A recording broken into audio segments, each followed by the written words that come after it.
Hi, I'm Dr. Chandler. Welcome to my video notes. This reviews social conflict theory. Social conflict theory studies how groups compete for power and authority, and how groups compete for resources.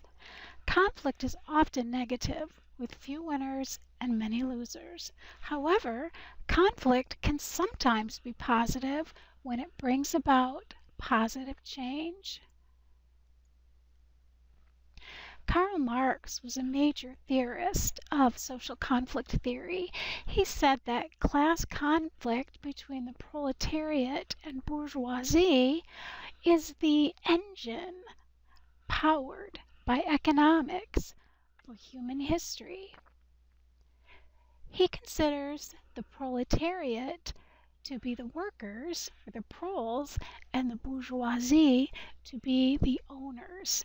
This is a radical theory that promotes social change. Karl Marx famously said, "Workers of the world, unite. You have nothing to lose but your chains." Marx also said that capitalism sows the seeds of its own destruction, and this is capitalism with industrialization, because capitalism creates and extends this huge gap between the rich and the poor. However, Marx did not foresee the rise of labor unions, and labor unions help workers to access a larger share of corporate profits and helped create a middle class.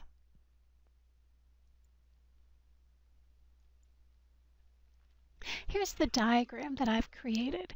You see this pyramid with all of the money owned by just a very few at the top. There's not much room at the top. This again is the bourgeoisie, who own and control the means of production, which means the land, the factories, the stocks, the bonds, everything that makes money, so they don't have to work. And at the bottom, you see all of the people called the proletariat who sell their labor for survival. And human history, according to Marx, is the conflict between these groups for access and control of the resources. So here's where I draw this. So we have the pyramid with the small space at the top where most of the money is held and controlled by the few, called the bourgeoisie. And at the bottom, you have a lot of people with very little access to money and resources. So the people at the bottom, again, are called the proletariat, or the workers, the proles, and the people at the top are called the bourgeoisie, or the owners. And the conflict between these two groups is what's known as the conflict between the haves and the have-nots. And you should also be able to make this diagram and explain the meaning of it. Okay, remember to test yourself.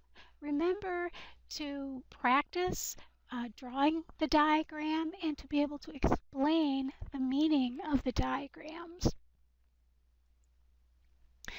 Next, see symbolic interaction notes, and then you'll understand this diagram.